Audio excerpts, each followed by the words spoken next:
Puji Tuhan, silakan duduk. Bagi Bapak Ibu Saudara yang ada dalam ruangan ini, puji Tuhan, shalom. Oke. Ya, kita tetap antusias.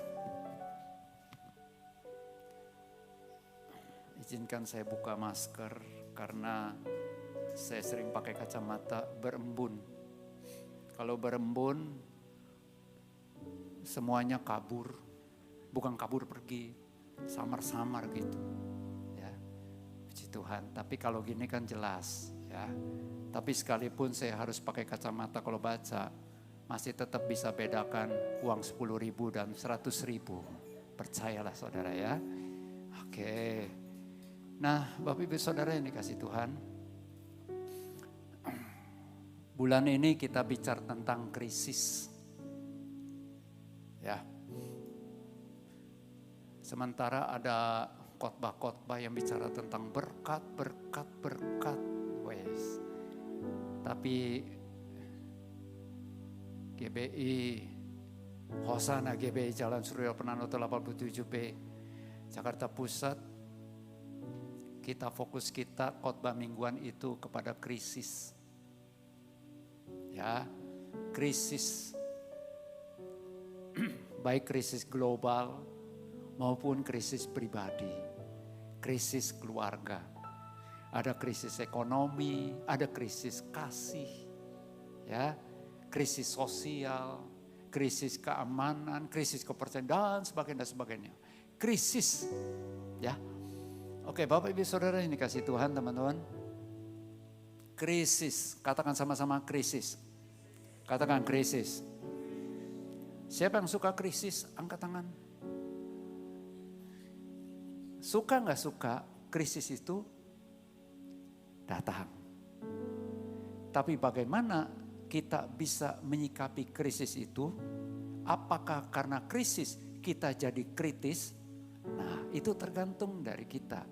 Kita mau fokusnya dan apa yang kita harus lakukan, sikap kita, respon kita terhadap krisis demi krisis yang kita hadapi. Selama hidup di muka bumi ini, selama itu pula pasti ada krisis. Nah saudara, krisis itu kan terjemahan lainnya juga artinya keadaan genting. Keadaannya membahayakan. Nah ternyata apa arti pengertian krisis menurut bahasa Mandarin? Oke, kita akan lihat yuk. Nah krisis, bahasa Mandarinnya itu Weiqi. Ya, sama-sama katakan 2, 3. Ya. Wei itu danger. Qi itu opportunity.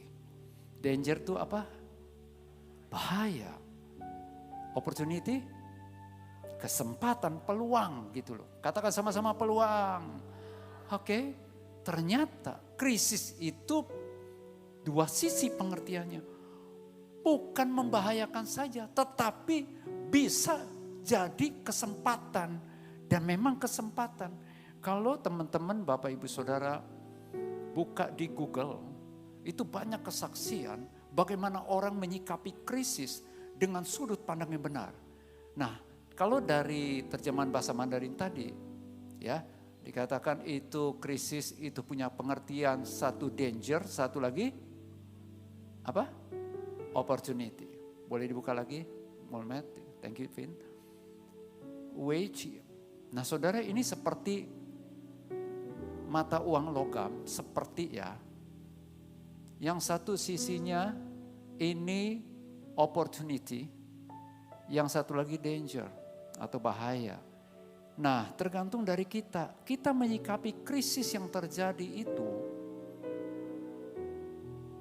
apakah kita hanya fokus kepada masalah bahayanya? Bahaya yang mengancam akan terjadi begini. Atau memang kita enggak mengingkari kemungkinan. Tapi kan itu belum tentu terjadi. Setuju enggak? Betul. Siapa yang punya pemikiran akan terjadi COVID atau COVID melanda? Enggak ada yang tahu.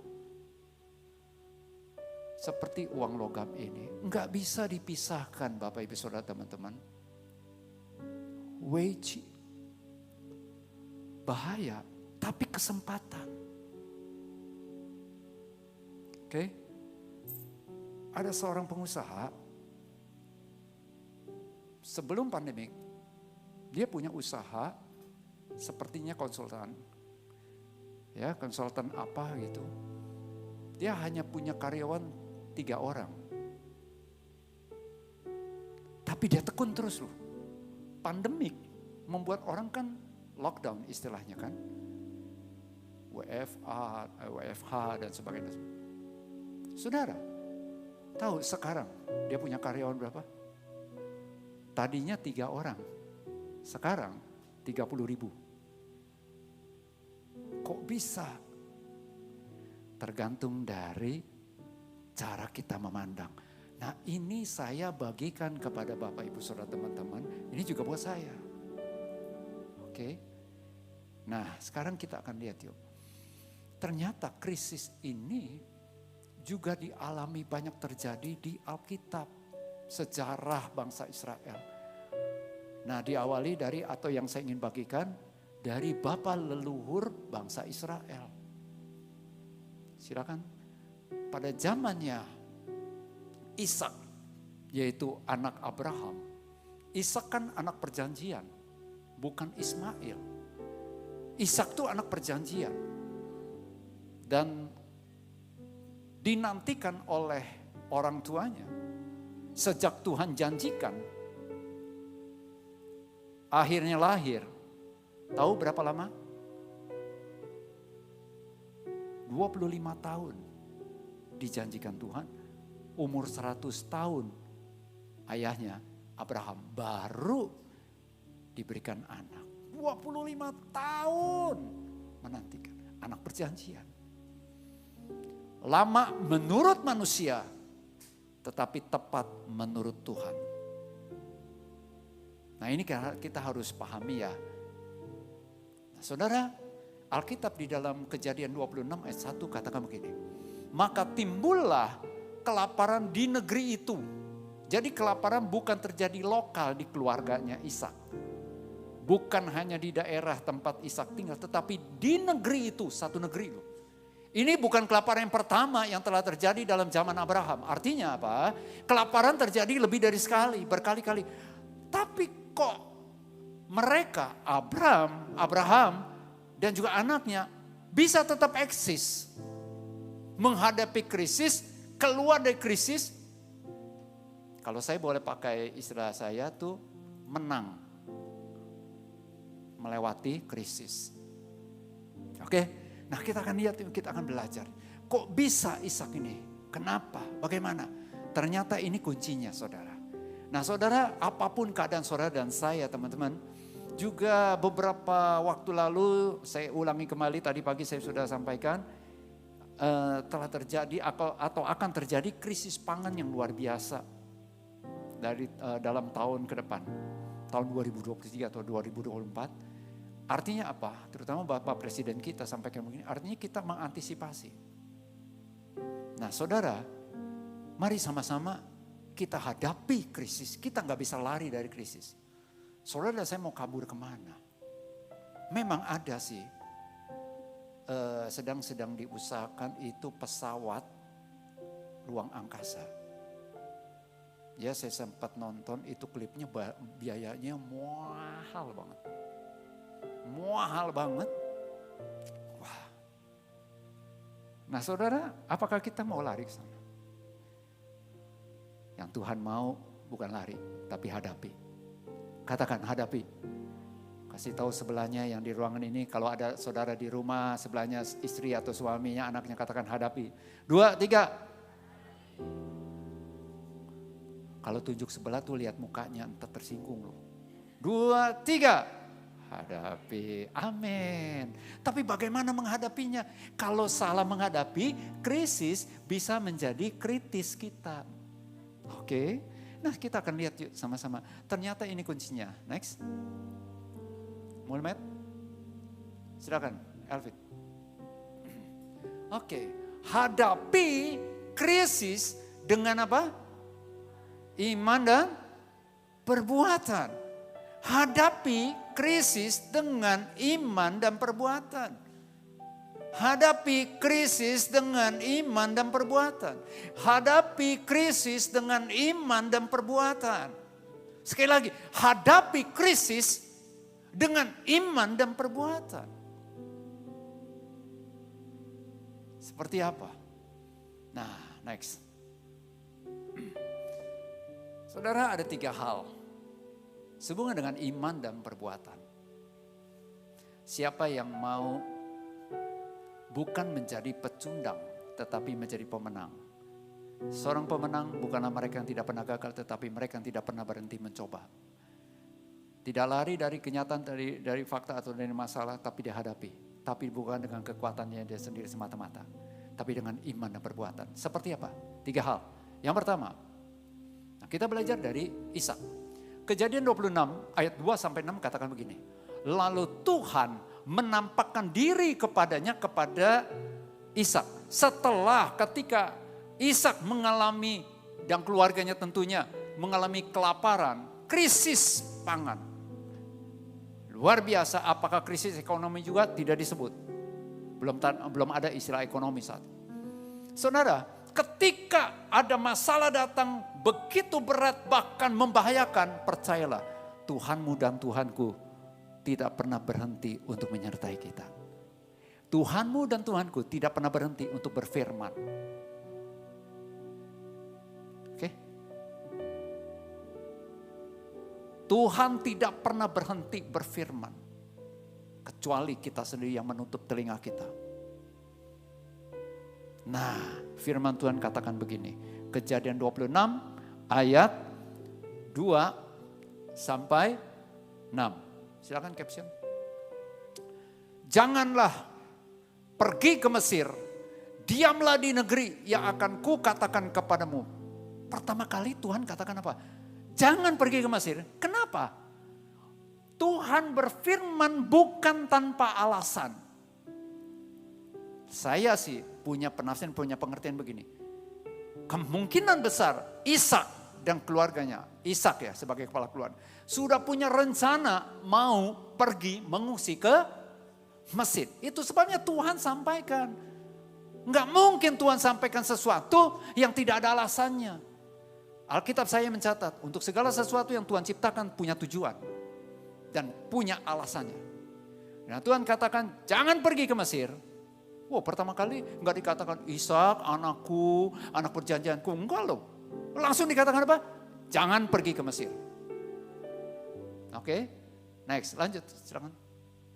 Tetap saja munculkan itu ayatnya. Jangan pergi ke Mesir. Diamlah di negeri yang akan kukatakan kepadamu. Tinggallah di negeri ini sebagai orang asing. Diamlah di negeri yang akan kutunjukkan, kukatakan. Di negeri mana? Tuhan katakan lagi. Tinggallah di negeri ini sebagai orang asing. Maka baru dikatakan apa? Aku akan menyertai engkau dan memberkati engkau, sebab kepada mula dan kepada keturunanmu akan kuberikan seluruh negeri ini, dan aku akan menepati sumpah yang telah kuikrarkan kepada Abraham ayahmu. Aku akan membuat banyak keturunanmu seperti bintang di langit. Aku akan memberikan kepada keturunanmu seluruh negeri ini, dan oleh keturunanmu semua bangsa di bumi akan mendapat berkat. Siapa yang rindu? Keluarganya, keturunan terakhir dari keluarga kita ini akan selalu menjadi berkat. Amin. Dan saya sebelum lanjut tetap aja munculkan, saya ingin katakan bahwa sesuai dengan firman Tuhan, kalau kita percaya kepada Tuhan Yesus Kristus, sesungguhnya kita adalah keturunan Abraham, bukan secara daging. Maksudnya apa? Orang-orang yang berhak menerima janji-janji Allah. Janji yang seperti apa? Salah satunya ini dia. Keturunanmu dan keturunanku akan menjadi berkat. Amin. Nah, lanjut. Aku akan membuat banyak keturunanmu, bla bla bla. Terus Aku akan memberikan kepada keturunanmu seluruh negeri ini dan oleh keturunanmu semua bangsa di bumi akan mendapat berkat karena Abraham telah mendengarkan firmanku dan memelihara kewajibannya kepadaku, yaitu segala perintah, ketetapan dan hukumku. Jadi tinggallah Ishak di Gerar, tetap muncul ya.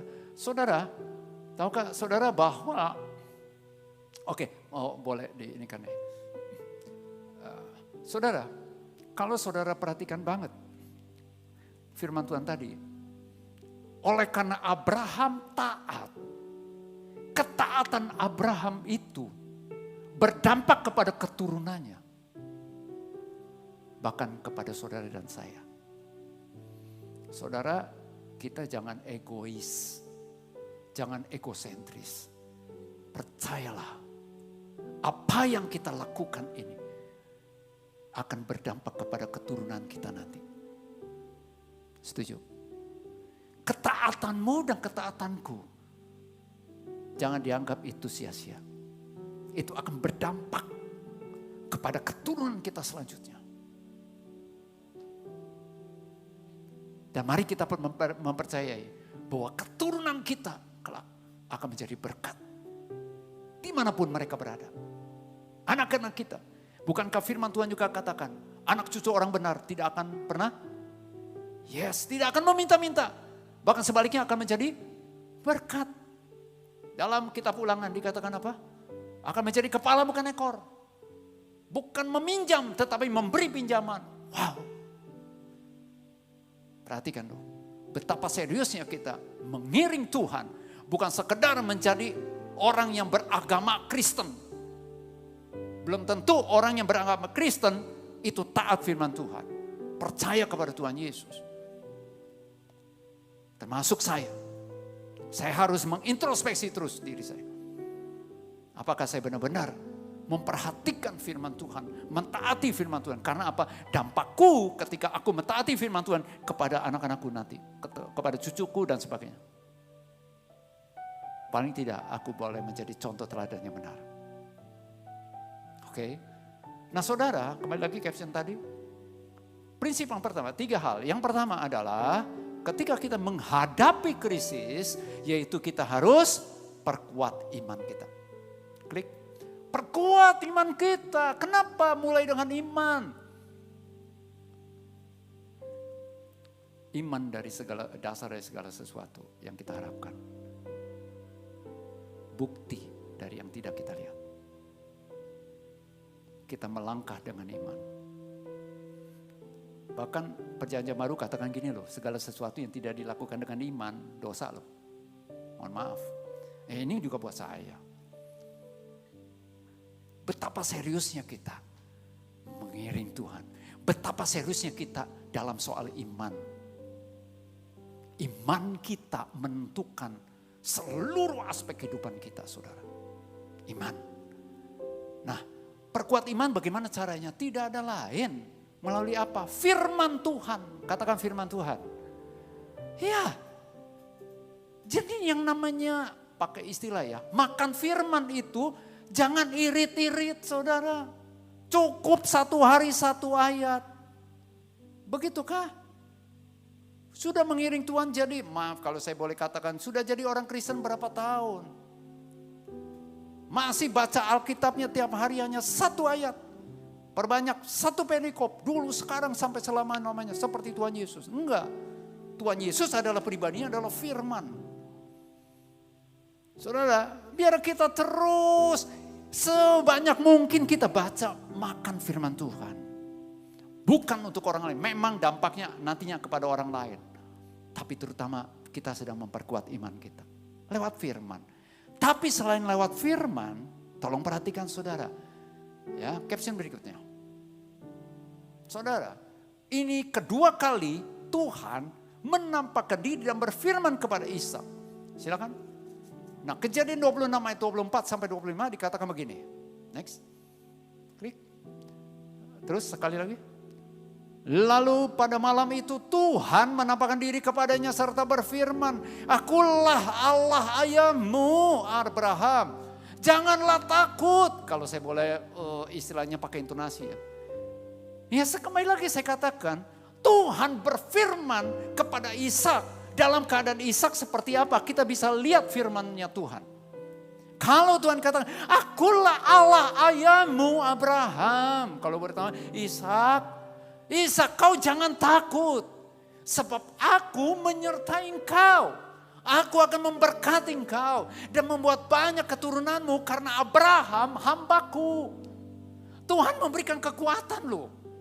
Pengertiannya apa? Maka itu saya katakan, banyak baca firman Tuhan itu jangan irit-irit. Ketika krisis datang, ketika belum datang krisis, tetap kita bangun iman kita. Halo. Terus tekuni firman Tuhan. Baca itu dan renungkan firman Tuhan. Firman Tuhan katakan apa? Orang seperti itu yang kesukanya adalah firman Tuhan.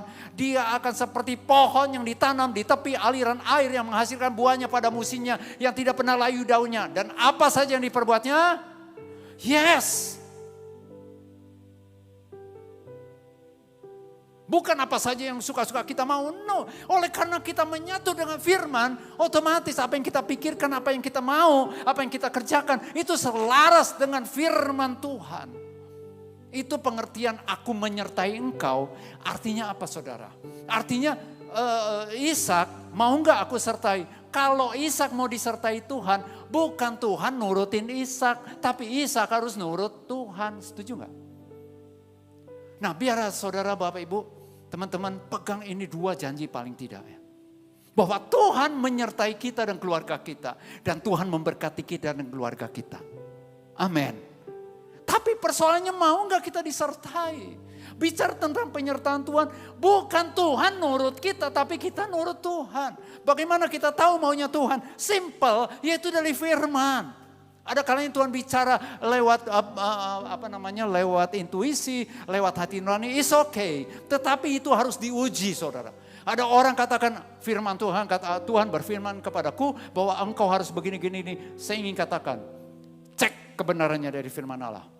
Beberapa hari yang lalu saya komsel. Saya tegaskan, ingatkan kepada anggota komsel saya, Holy pesan. Ingat ya, kita sudah sekian lama mengikut Tuhan. Kalau dengar firman Tuhan jangan main telan. Khotbah dari siapapun juga, saudara cek kebenaran dari Alkitabmu, Alkitabku. Ada nubuatan nih, bla bla bla bla. Sorry, cek kebenaran dari firman Allah. Lebih mempercayai apa kata orang sekalipun hamba itu besar, apa lebih mempercayai firman Allah. Oke, saya tidak menantang nubuatan. Saya juga berkali-kali dinubuatin. Dan ketika saya berdoa juga seringkali juga kata-kata nubuat keluar. Tapi biar kita selalu cross check dengan firman Allah. Saudara, untuk memperkuat iman firman Allah, tapi juga penyembahan. Itu sebabnya dikatakan tadi Ishak membangun mezbah. Bicara tentang apa? Persembahan. Kata persembahan, kata dasarnya sembah. Dari kata sembah muncul penyembahan atau sembahyang. Sembahyang. Paham? Oke. Mau memperkuat iman, bangun mezbah. Ayub, dia membangun mezbah itu. Ayub, dia memperkuat iman. Bukan pada saat krisis datang. Tapi sebelum krisis datang, dia sudah membangun. Ketika krisis datang, dia tetap kuat. Paham? Banyak orang ketika pandemik 2020, 2021, 2020 terutama. Wah, saudara banyak tuh dapat ya. Banyak orang-orang pada di tengah jalan, pinggir-pinggir jalan berdoa. Wah, betul? Dapat itu videonya. Wow. Sekarang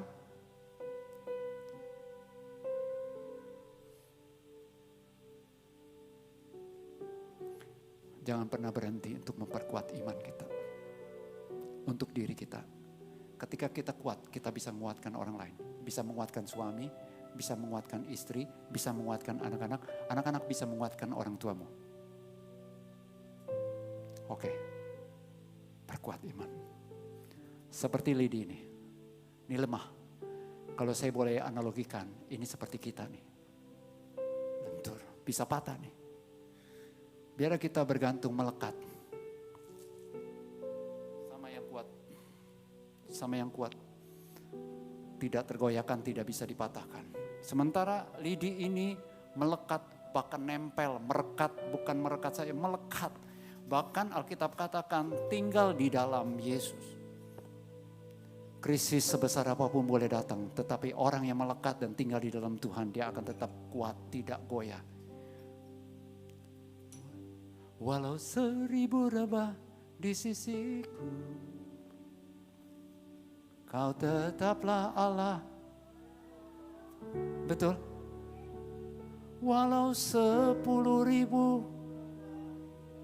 nanku, takkan ku goyah sebab. Amin. Kalau engkau dan aku ada saat ini, itu karena Tuhan, saudara. Jangan sombong. Jangan mengutuk orang-orang yang mohon maaf, yang meninggal karena COVID. Siapa saudara dan saya? Saudara dan saya masih diberi kesempatan untuk periksa diri, perbaiki diri, dan persiapkan diri. Masih ada waktu. Perkuat imanmu. Berikutnya. Yang kedua. Ini yang pertama, perkuat imannya. Katakan, aku mau memperkuat imanku. 2, 3. Dengan firman dan ibadah, penyembahan, pujian. Tiap hari lakukan. Jika iman itu tidak disertai perbuatan, maka iman itu pada hakikatnya adalah. Jadi setelah punya iman, kita harus bertindak melangkah. Tuhan menyertai, aku menyertai engkau, kata Tuhan kepada Ishak, aku memberkati engkau. Ternyata Ishak pas dengar firman Tuhan itu, diam-diam. Tidak. Dia lakukan bagiannya dia. Saudara percayalah, ketika kita intim sama Tuhan, kita terus bertekun dalam firman Tuhan. Firman Tuhan ya dan amin. Baca itu di dalam Mazmur 119. Kita akan dibuat lebih mengerti, lebih berpengertian, lebih berakal budi, lebih berhikmat. Temukan ayat itu. Saya kasih tahu pasalnya, Mazmur 119. Ada ayat yang mengatakan itu, nanti cari di rumah. Ada ide-ide kreatif ketika masa-masa krisis. Banyak orang di masa-masa pandemik ini enggak give up. Tadi saya sedang ada bicara, ada seseorang sharing sama saya tadi. Betapa temannya itu, dia juga dengar dari teman-temannya banyak yang diambang perceraian, divorce. Salah satunya masalah ekonomi. Dan umumnya mereka adalah orang yang belum sungguh-sungguh percaya kepada Tuhan Yesus. Kok bisa? Nah saudara kembali lagi, saya sangat yakin loh.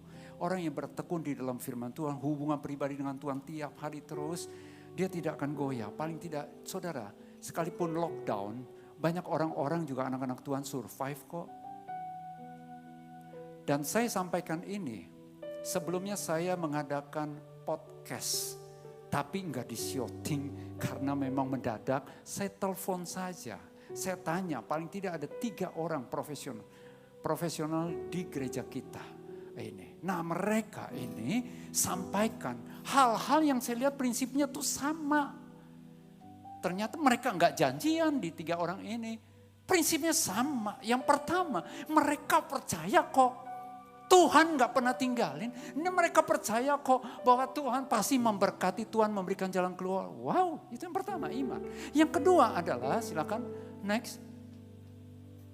Yaitu tunaikan tanggung jawab kita. Alkitab katakan begini, maka menaburlah Ishak di tanah itu dan dalam tahun itu juga ia mendapat hasil 100 kali lipat sebab ia diberkati Tuhan. Pertanyaan saya sederhana, kalau Ishak dan pegawainya lah, ya dengan teman-temannya itu tidak menabur, apakah mereka menuai?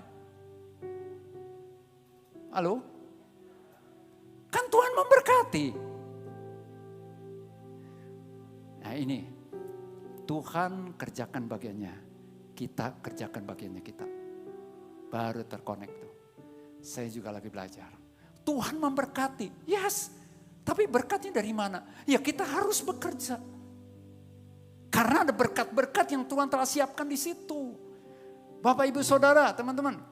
Kalau engkau bekerja, apapun profesimu, bekerjalah. Percayalah berkat Tuhan telah siapkan di situ. Amin. Tunaikan tanggung jawabmu, paling tidak terhadap 3 hal. Yang pertama adalah KPK, saya singkat dengan KPK. K-nya itu apa? Keluarga. Profesional ini, yang 3 orang ini, saya sebutlah pengusaha, ya. 3 orang ini, tapi termasuk prinsipnya juga buat kita, saudara.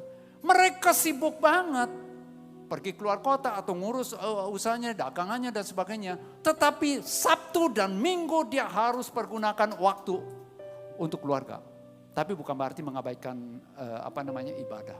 Setelah ibadah atau Sabtunya harus. Salah satunya katakan begini, saya harus tetap, anak-anak perlu mendapatkan refreshing. Wow.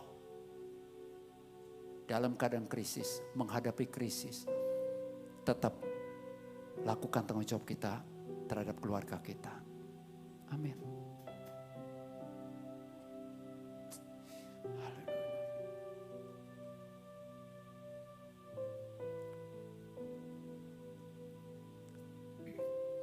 Jangan menyerah. Tuhan memberikan kekuatan kepadamu. Ada ide, ada hikmat, ada kekuatan yang Tuhan anugerahkan. Oke. Yang kedua, P, profesi. Saudara, profesi ya. Profesi, contohlah. Saya ingin bagikan sebuah kesaksian ya. Oke, Mulmet boleh tampilkan sebuah foto. Nah, foto apa ini? Mobil apa? Mobil apa? Ya, mobil Yahya Laban. Mantap. Cuman saya bingung parkirnya. Mobil yang ada dia parkirin susah. Bawanya juga jadi hatiku terpikat. Tapi gak apa-apa, Tuhan memberikan, aku terima. Yes. Saudara, ini mobil Mercedes-Benz. Ya. Ada apa dengan mobil Mercedes-Benz ini? Saudara, ada sebuah kesaksian luar biasa loh. Suatu ketika bos dari Mercedes-Benz ini, saya mohon maaf minta waktu ya, boleh? Oke.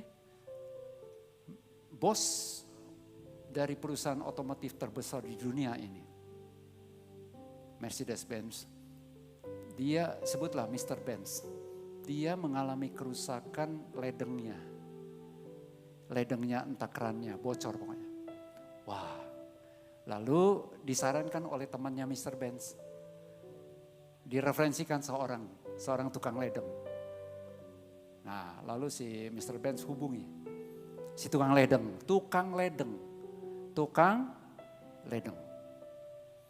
Hubungi di tukang ledeng. Halo, bisa tolong bla bla bla. Nah, karena tukang ledeng ini ada kerjaan, jadi dia tidak bisa datang. Dia minta waktu 2 hari lagi. Baru dia datang. Oke, Mr. Benz deal 2 hari lagi. Saudara tahu, tukang ledeng itu keesokan harinya, belum 2 hari ya, keesokan harinya dia telepon kepada Mr. Benz. Apakah masih mau bersedia nunggu sampai besok? Mr. Benz katakan, iya aku mau tunggu. Tukang ledengnya ini saya thank you loh. Thank you. Buat kesediaan Bapak mau menunggu. Oke, di hari kedua, ini 2 hari itu, hari kedua dia datang. Dia perbaiki. Si tukang ledeng tidak tahu, benar-benar gak tahu bahwa ledeng atau keran atau pokoknya pipa yang sedang diperbaiki ini adalah milik bos besar. Dia gak tahu. Dia kerjakan, singkat cerita ini selesai. Lalu sudah, dan dia terima pembayaran sesuai dengan dealnya. Setelah terima pembayaran udah. Saudara, makan waktu seminggu 2 minggu setelah itu. Ada yang bilang seminggu, ada yang bilang 2 minggu. Si tukang ledeng telepon. Telepon siapa? Telepon Mr. Benz. Halo Mr. Benz. Dia tanyakan, bagaimana kabar dari ledengnya? Apakah masih oke? Gitu loh. Oh, si Mr. Benz, dia katakan, Bagus sampai sekarang. Saudara tahu, Mr. Benz terkesan dengan attitude, perhatian. Kalau dulu saya tahu istilahnya tuh service after sales. Pelayanan setelah pembelian ya, penjualan. Itu. Dia terkesan banget loh misalnya. Dimulai pertama kali si tukang ledeng telepon hanya untuk say thank you kalau Mr. Benz bersedia nunggu 2 hari. Yang kedua, setelah perbaikan, dia tanya lagi, evaluasi lagi, perhatian. Beberapa bulan setelah itu, Mr. Benz, dia telepon tukang ledeng itu. Kalau sekarang ya, bro, mau kerja di tempat aku butuh orang. Untuk bagian apa?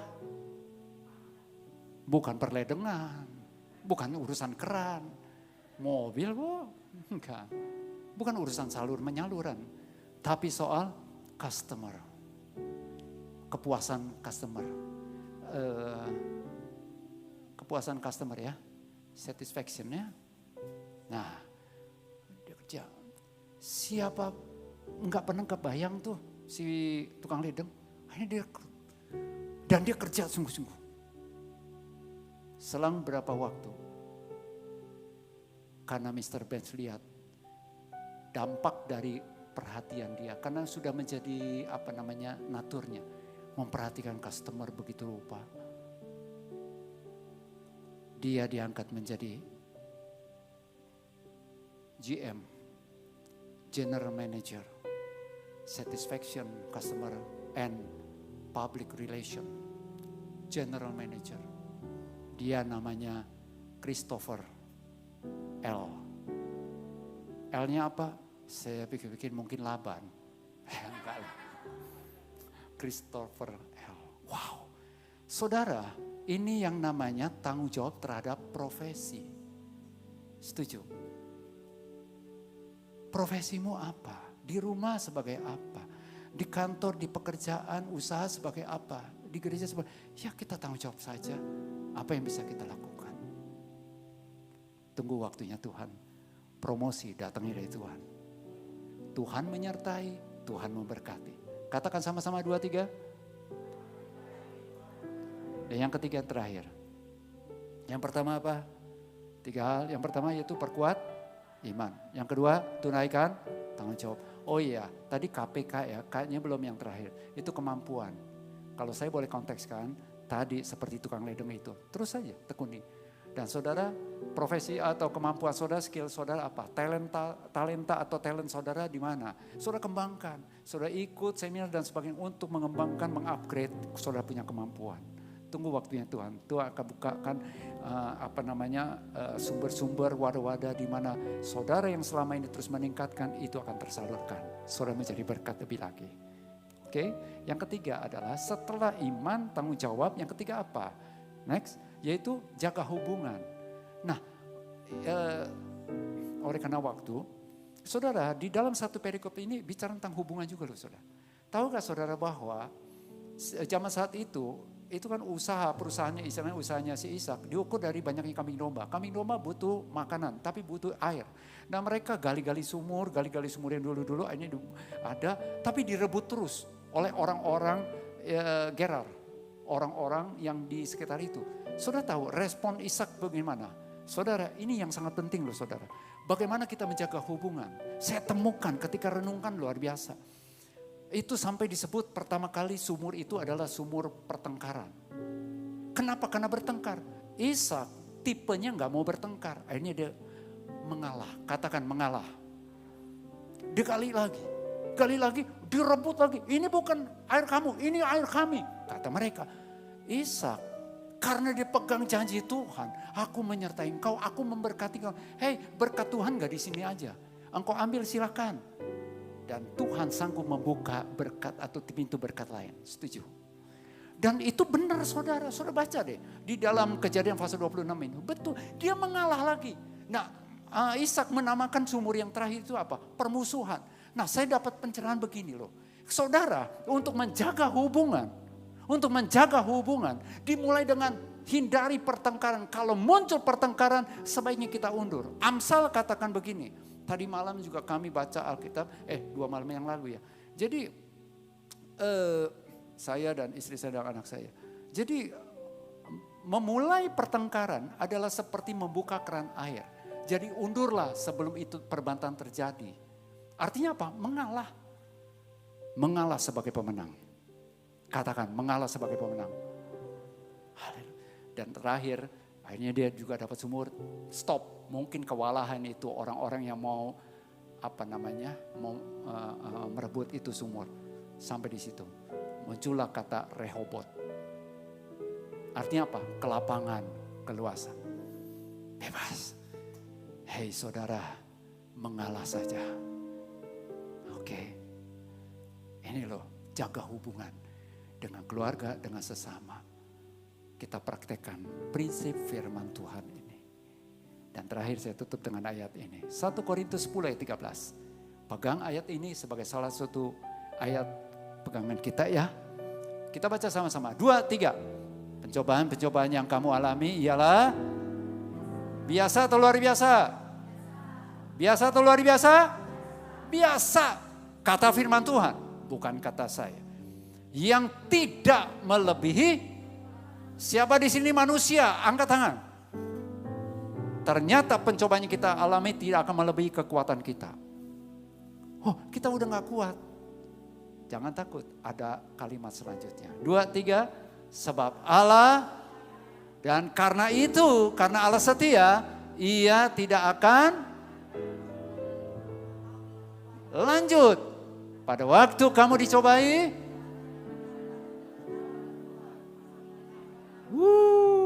mantap. Saudara percaya, krisis sebesar apapun, kalau kita memiliki iman, semakin diperkuat iman kita kepada Tuhan. Dan kita lakukan tanggung jawab kita dengan penuh tanggung jawab, takut dan hormat dan taat sama Tuhan. Saudara pasti ada jalan keluar. Dan saudara dan saya akan keluar sebagai pemenang. Mari kita bangkit berdiri. Ada satu pujian yang bagus banget. Yang mengatakan bahwa kita tidak akan pernah menyerah. Dan sekali-kali Tuhan tidak pernah merencanakan kebinasan buat umatnya. Tapi kalau Tuhan izinkan terjadi hal-hal yang menyesakan, yang tidak mengenakan, Tuhan sedang memperingatkan untuk membawa kita kembali kepada Dia, bertobat. Oke? Mari sama-sama kita naikkan pujian. Dalam segala hal. Dalam segala perkara. Katakan. Tuhan punya rencana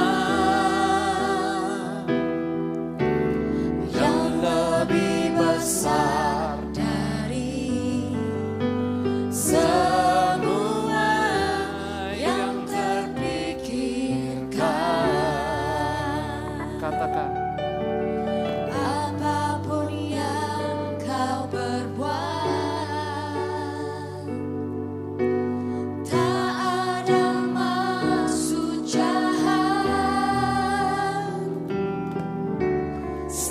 itu ku lakukan semua denganmu Tuhan. Yes. Ku tak akan menyerah pada apapun juga, sebelum ku coba semua yang ku bisa, tetapi ku bersama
rancangan-Mu adalah rancangan yang terbaik.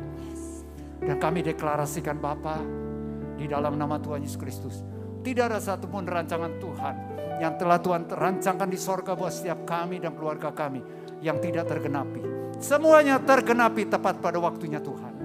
Tuhan tolong, kami percaya Roh Kudus akan menolong kami untuk kami giat memperkuat iman kami, dan kami terus menunaikan tanggung jawab kami terhadap keluarga, terhadap profesi kami, terhadap kemampuan kami, talenta yang Tuhan telah anugerahkan kepada kami, dan juga kami menjaga hubungan. Terima kasih Tuhan, terima kasih. Dalam nama Tuhan Yesus, Tuhan meteraikan firman-Mu dalam hati kami, menaruh dalam akal budi kami, dan kasih karunia-Mu yang memampukan kami dapat mempraktekannya. Di dalam nama Tuhan Yesus kami berdoa dan mengucap syukur. Sama-sama kita katakan amin. Tuhan Yesus memberkati.